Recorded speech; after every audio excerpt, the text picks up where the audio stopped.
Salam sejahtera, terima kasih kerana bersama dengan saya di Nazilin Unity Channel.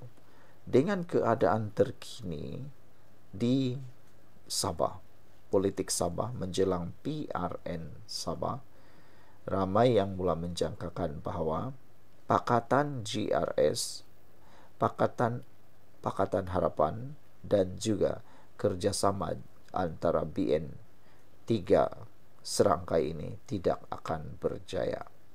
Ini apabila berlaku kekalutan, berlaku masalah besar di dalam formula pembahagian kerusi. Pertama sekali, difahamkan bahawa DAP dan APCO turut tidak setuju dengan formula pembahagian kerusi yang sedang diusahakan. Paling teruk sekali, Amanah turut mengintai mahu bertanding di Sabah.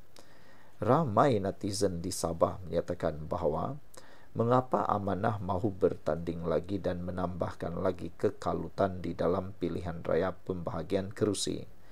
Dengan adanya perebutan kerusi antara Amanah dan parti tersedia dalam Pakatan Harapan yang sudah bertanding dan memenangi pilihan raya di Sabah, ini menjadikan pembahagian kerusi dalam pilihan raya negeri Sabah kini menjadi lebih panas.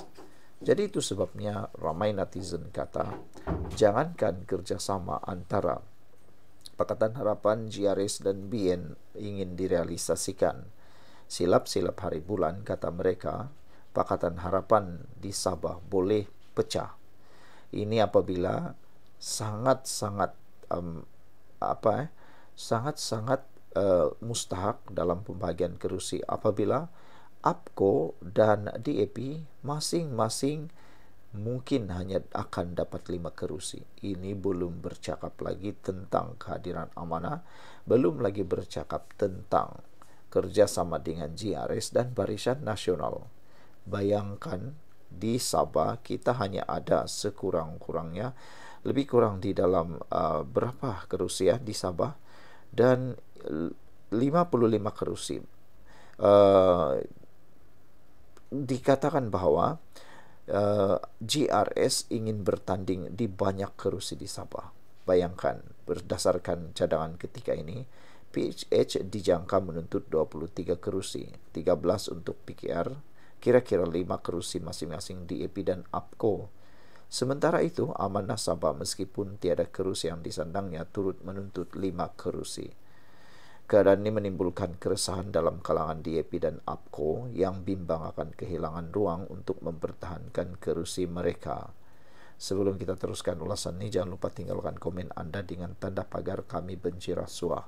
Tapi sebelum itu, izinkan dulu saya berkongsi kepada anda semua. Ini ialah terapi imun Transovector for Life. Terapi imun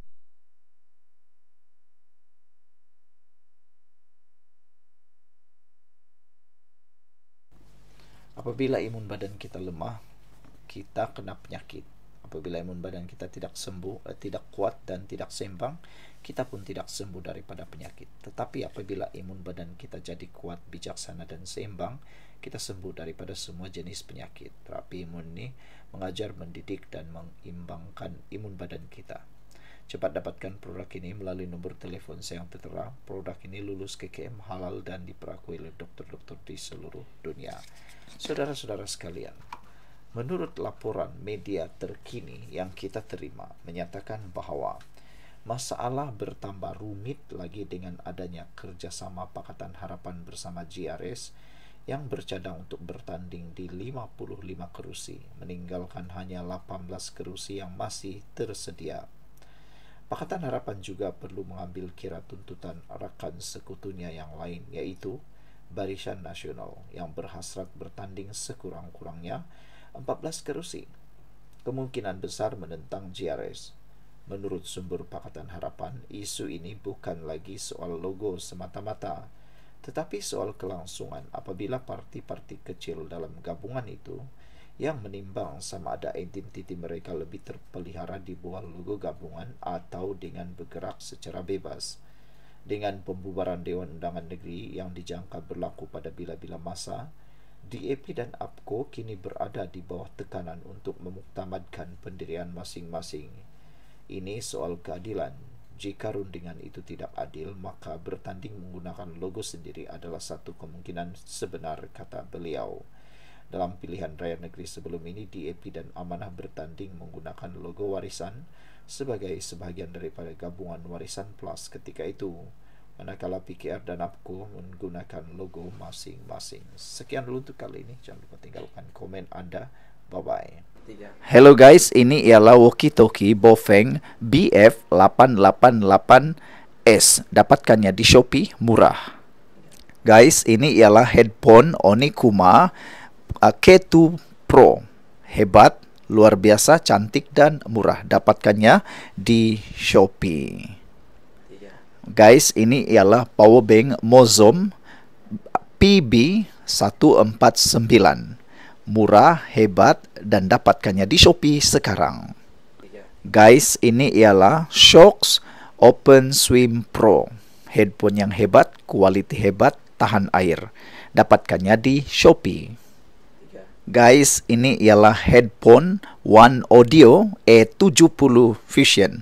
Dapatkannya di Shopee, murah sekarang. Salam sejahtera, terima kasih karena bersama dengan saya di Nazilin Unity Channel. Menjelang pilihan raya negeri Sabah, ini keputusan paling mengejutkan yang kita terima. Bukannya STA dan SAPP keluar daripada GRS yang paling mengejutkan, tetapi dalam menjelang PRN Sabah, DAP dan APKO pula mengumumkan keputusan paling luar biasa. Mereka pertimbangkan untuk tanding guna logo sendiri. Bercakap tentang logo parti, ini adalah satu mandatori yang sangat penting. Kemenangan sesebuah parti bukan sekadar ditentukan oleh calon, bukan sekadar ditentukan oleh kempen, manifesto, tetapi juga disebabkan oleh pengenalan pengundi akan logo parti tersebut. Ada pengundi sebenarnya yang sudah lama mengetahui siapa yang mereka ingin pilih berdasarkan logo parti. Mereka memilih kerana mereka mengenali logo parti tersebut. Itu sebabnya banyak parti yang teragak-agak untuk menggunakan logo orang lain. Contoh paling mudah seperti STA. Salah satu sebab STA keluar daripada parti GRS kerana menurut laporan media, kerana mereka ingin menggunakan logo mereka sendiri semasa pilihan raya nanti. Selain itu, laporan juga menyatakan bahawa STA tidak selesa dengan pemberian. Kononnya didakwa 23 kerusi diberikan untuk Pakatan Harapan bertanding di Sabah. Itu sebabnya kita kata DAP dan APKO pertimbang tanding guna logo sendiri satu tindakan yang memang sangat penting. Sekurang-kurangnya dua parti komponen PH di Sabah sedang mempertimbangkan untuk bertanding dalam pilihan raya negeri akan datang menggunakan logo masing-masing dan bukan logo gabungan itu. Ini berikutan rasa tidak puas hati terhadap formula pembahagian kerusi yang dipersetujui bersama gabungan rakyat Sabah GRS. Adakah dengan ini akan berlaku pelanggaran kerusi? Sebelum kita teruskan ulasan ini, jangan lupa tinggalkan komen Anda dengan tanda pagar kami benci rasuah. Tapi sebelum itu, izinkan dulu saya berkongsi kepada Anda semua. Ini ialah terapi imun transfer factor for life. Terapi imun yang meningkatkan daya imun badan kita sehingga 400%. Secara umum dan ringkasnya, apabila imun badan kita lemah, apabila imun badan kita bodoh dan tidak seimbang, kita kena penyakit dan sukar sembuh daripada penyakit, bahkan penyakit berakar dan bersarang di dalam tubuh badan kita. Tetapi terapi imun ini mengajar, mendidik dan menguatkan imun badan kita serta menyeimbangkannya. Apabila imun badan kita sudah jadi kuat, bijaksana dan seimbang, kita sembuh daripada semua jenis penyakit kerana imun badan kita yang kuat. Cepat dapatkannya melalui nombor telefon yang tertera. Produk ini lulus KKM halal dan diperakui oleh doktor-doktor di seluruh dunia.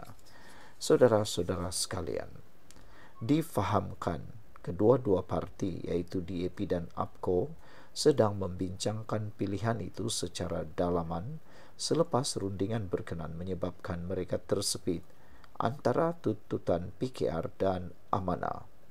Seorang sumber dalam DAP berkata, rasa kecewa itu berpunca daripada formula yang dicapai dalam rundingan bersama GRS. Berdasarkan formula itu, DAP perlu berkongsi dengan APCO 5 kerusi masing-masing, sementara amanah juga menuntut 5 dan PKR mahu 13 kerusi. Itulah puncanya, kata sumber tersebut. Dalam pilihan raya negeri lalu, DAP bertanding di 7 kerusi dan memenangi 6 daripadanya. Setiausaha Agung DAP Antonolog berkata, parti itu berhasrat mempertahankan semua 6 kerusi yang dimenanginya. Sementara itu, sumber daripada APCO mengesahkan perbincangan mengenai penggunaan logo sendiri sedang juga berlangsung. Kami tidak menolak logo PH, tetapi kami juga tidak boleh mengabaikan tekanan daripada akar umbi. Jika agihan tidak adil, maka kami perlu mempertimbangkan pilihan lain, katanya lagi. Berdasarkan cadangan ketika ini, PH dijangka menuntut 23 kerusi, 13 untuk PKR, kira-kira 5 kerusi masing-masing untuk DAP dan APCO.